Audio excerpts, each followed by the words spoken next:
Mental power doesn't roar. It doesn't scream. It doesn't beg to be noticed. Real mental power is silent, cold, precise, and devastatingly effective.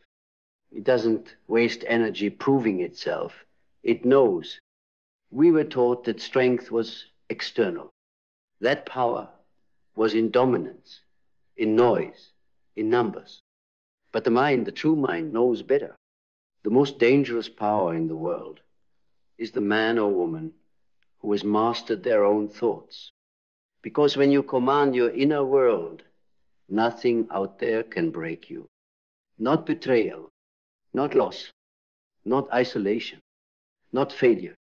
Mental power is not inherited, it's earned, forged in silence, built in discomfort, sharpened by pain, and sealed by the refusal to be a slave to your emotions. Look around you. Everyone's reacting. Everyone's triggered. Everyone's chasing the next distraction, the next dopamine hit, the next shiny thing that gives them 5 minutes of escape from themselves. Mental power isn't about escape. It's about endurance. The ability to sit in the fire of your own shadow and not flinch. That's where the game changes. That's where average men fold and powerful minds rise. A mentally powerful person doesn't fight reality. They absorb it. They decode it. They reshape it using internal alchemy. You think you're powerless because of your circumstances. But the truth is you've been giving away your power by how you interpret those circumstances. You hand it over every time you say, I can't help it. I'm just like this. This is how I've always been. No, you chose that lens. You installed that belief. And what you install, you can uninstall. That's mental power, the recognition that everything you believe is just a story, and every story can be rewritten. A powerful mind is not positive. It's sovereign. It doesn't lie to you. It doesn't coat life in delusion. It tells the truth ruthlessly. But from that truth, it creates agency. You don't get stronger by pretending. You get stronger by choosing to feel everything and still not collapse. We're not talking about toxic toughness. This isn't about bottling your pain.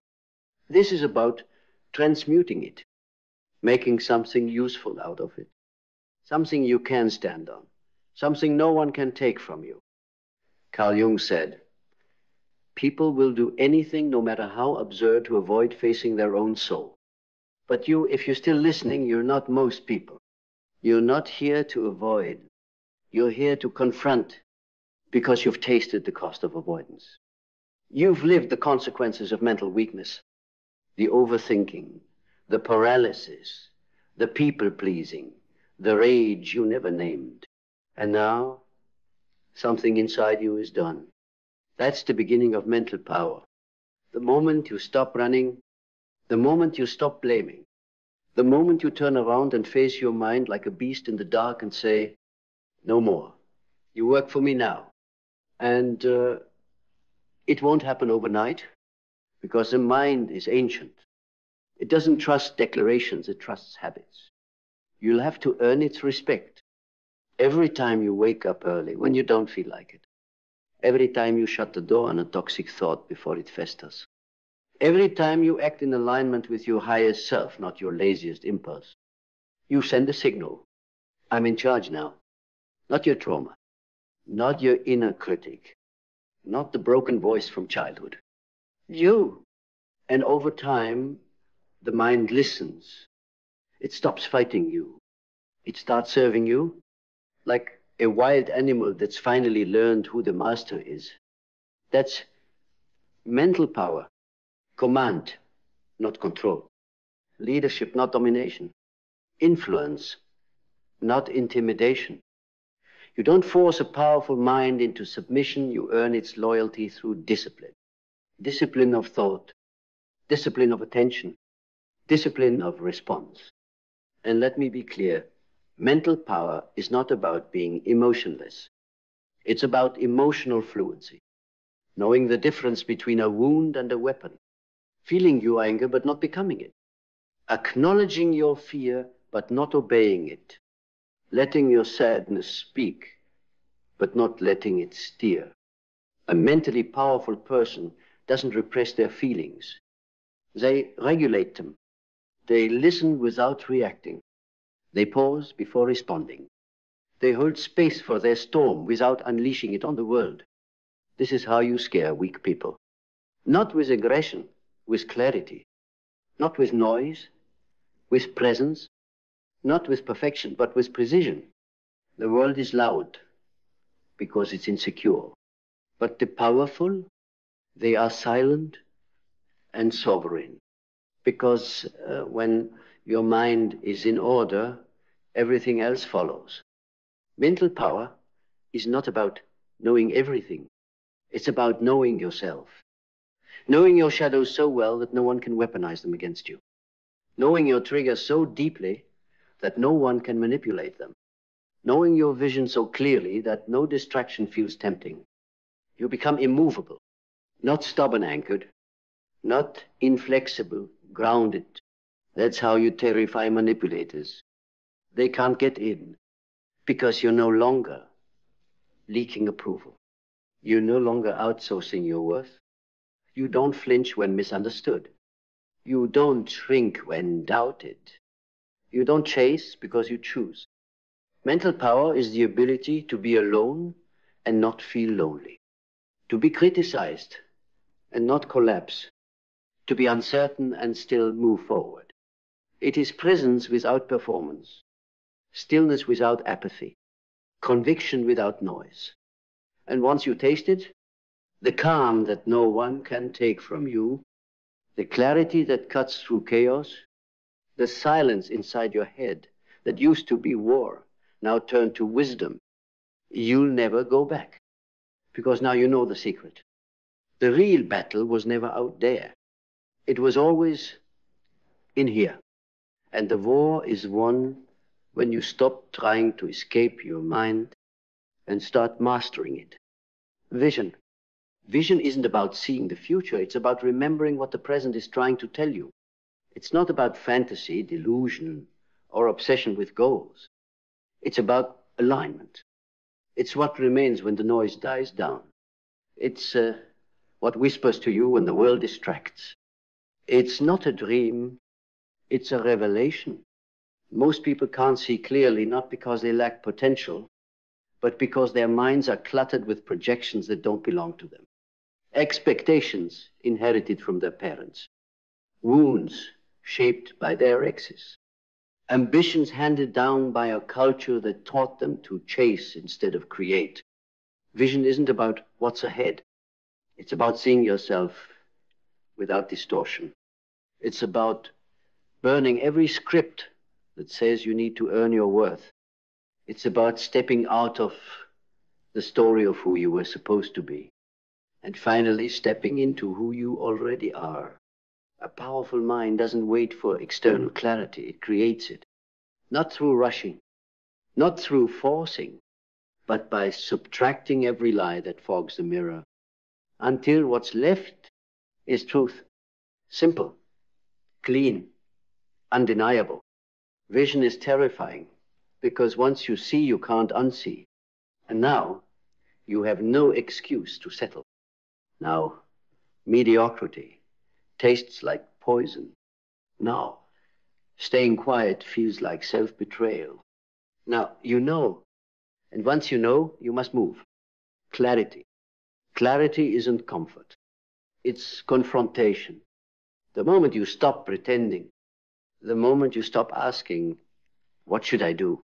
And start asking, what am I refusing to admit?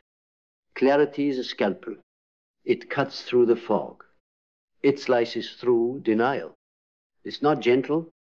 It's not kind. But it is liberating.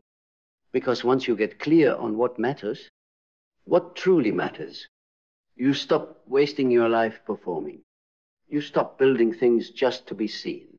You stop chasing applause and start cultivating alignment. Most people aren't confused. They're avoiding the truth. the truth about their relationship, the truth about their habits, the truth about who they've become while trying to survive. But clarity comes when you stop running, when you sit still long enough for your soul to speak louder than your fear, when you let the discomfort teach you instead of distract you.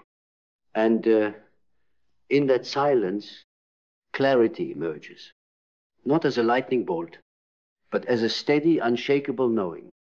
This is who I am. This is what I will no longer tolerate. This is what I must become. Belief. Your belief system is not sacred, it's inherited. It's the operating system written by people who may have never questioned their own pain. But you were born to update the code. You were born to say, just because I believed it yesterday doesn't mean I'm married to it today.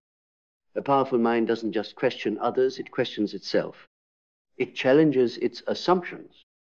It interrogates every I can't and I'm not until it finds the root. And then it rewrites it. Belief is not passive. It's creative. What you believe, you build.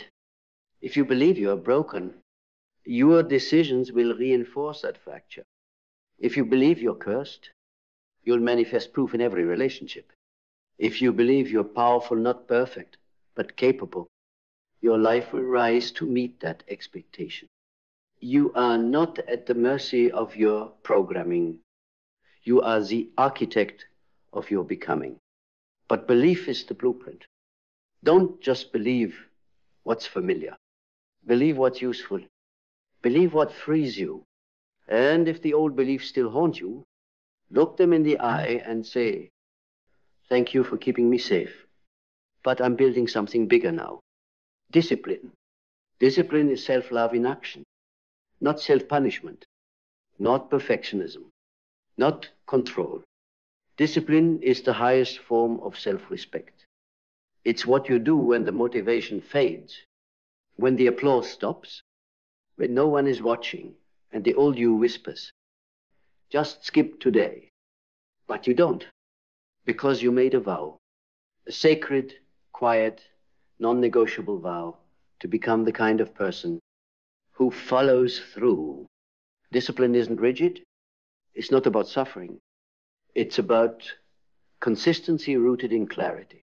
It's the daily decision to live in alignment with your future, not your impulses.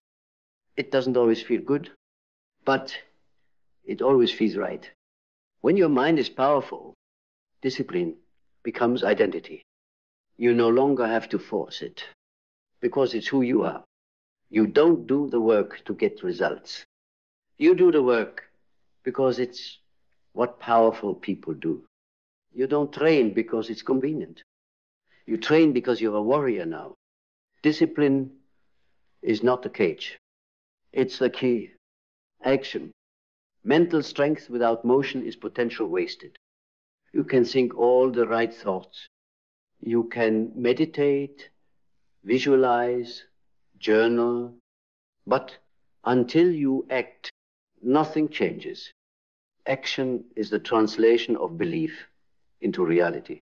It's the decision to stop preparing, stop researching, stop overanalyzing, and start doing. The most mentally powerful people aren't the smartest. They're the ones who move despite doubt, despite fear, despite noise. They understand. You don't wait until it's easy. You act until it becomes natural. You don't build confidence by sitting in your head. You build it by repeating courageous action. Start before you're ready. Move before it's perfect. Speak, even if your voice shakes. Write, even if your hand trembles. Stand, even if your knees buckle. Because the longer you wait, the more the old self tightens its grip. But the moment you move, you interrupt the pattern. You break the spell, and every act of courage sends a message to your mind. We are not who we used to be. Transcendence. You were not built to stay the same. Not mentally, not spiritually, not emotionally. Everything in nature evolves, and yet we treat the self like it's static, like who you were at 17 should dictate who you become at 37. That's not identity. That's imprisonment. Transcendence doesn't ask you to reject your past. It demands you rise above its limitations. It's not a denial, it's an integration. It's when you carry your scars like scrolls of wisdom, not shackles of shame. But here's the truth. Transcendence is not a peak, it's a process. You'll climb, then slip. You'll soar, then collapse. You'll speak your truth, then tremble at its echo. But each cycle purifies you, refines you, strips away the unnecessary. You begin to notice the triggers lose their bite. The fears lose their grip. The chaos no longer seduces you because you've seen beyond the veil. You've glimpsed the power that exists when you're no longer ruled by impulse. You become transparent. To others, maybe, but to yourself, always. And that is where real transcendence lives. It's not about leaving the world behind.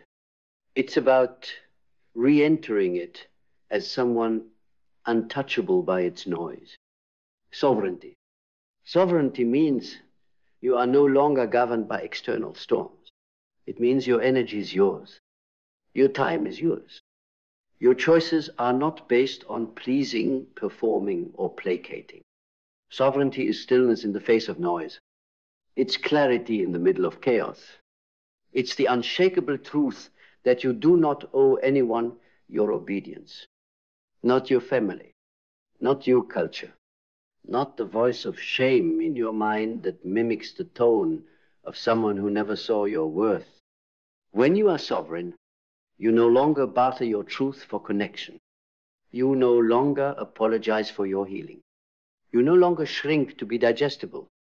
You understand the cost of betraying yourself is too high, and the reward of standing alone in truth is worth it. You stop chasing peace because you become it. Mastery. This is where the climb becomes creation. This is where power stops being potential and starts being presence. Mastery isn't about dominance over others. It's about dominion within. You master your mind by knowing what not to entertain. You master your energy by knowing where not to place it. You master your emotions by letting them move through you, not define you. You don't master life by controlling everything. You master it by choosing yourself in every moment you're tempted to abandon your standards.